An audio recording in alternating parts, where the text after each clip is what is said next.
Hi, my name is Angie. I've been in education for over 30 years now and worked with lots of different kids of different ages. I'm most passionate just about helping them to discover and learn about the world around them, to capitalize on their natural curiosity about things, to make education fun and exciting and applicable to them.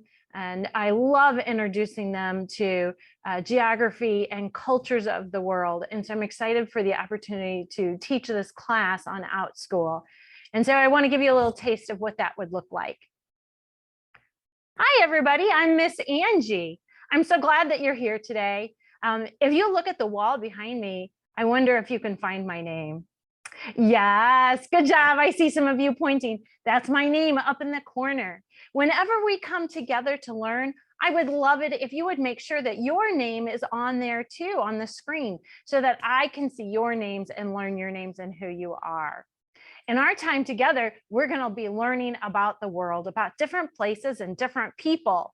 This summer, I traveled to a different place. I traveled to a place where I had to drive through the Allegheny Mountains.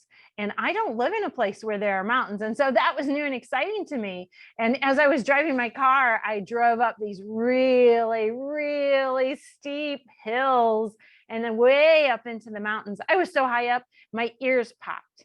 And then once you got to the top, then you would have to come down, and I would come down these long, curvy hills. And I went over some really big bridges that like went from one mountainside to another. And when you look down, it was really far down. It was so exciting, and I really had a great time where I was vacationing, because when I looked outside, I kept seeing mountains all around me.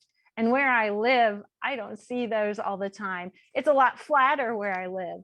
And I just thought it was exciting to be someplace new and different. I wonder how many of you have traveled and seen different places. Maybe you've been on a vacation with your family and you've gone to the beach or to the mountains, or maybe you've gone camping out in the woods, or maybe somewhere even different. So I want us to kind of get to know each other a little bit. So we're going to go around, and I would like for you to tell us about a favorite vacation or a place that you've visited that was different from where you live. Who would like to go first? Okay, so as we get started, we want to talk about how we can picture what the world looks like. So we can talk about different places and where they are and compare them to where we live and where we are. And so I have the one on the wall behind me that is kind of like a picture of the world. Do you know what we call that? Can you raise your hand when you'd like to answer? Can you raise your hand and I'll call on you? Great. Will, what do we call that thing hanging on the wall that shows us the different places in the world? Right, it's a map. Good. And we have maps all around us. Maybe your parents have something in their car that when they're going places, they can pull it up and see where they're driving and where they're going. And they have a map in their car. Maybe you have a map on your wall, kind of like I do. It's kind of cool because you can see the whole world and where everything in the world is. There are other ways that we picture places in the world too. I have another example of one. Do you know what this is called? Can you raise your hand?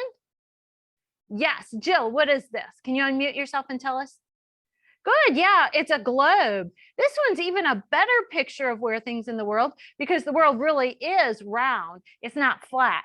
So the world really is round. And so this is a really good picture of where things are and how close and far away from each other they are. And you can see it's nice and colorful. They color all the different places, different colors.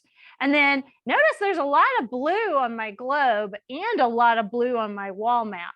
What does the blue stand for? Why is there all that blue on there? Who knows? Good. Will, what is it? Yeah, the blue stands for the water. Good. So all the bright colors, the yellow, the orange, the purple, the pink, those are all the land, and the blue is the water.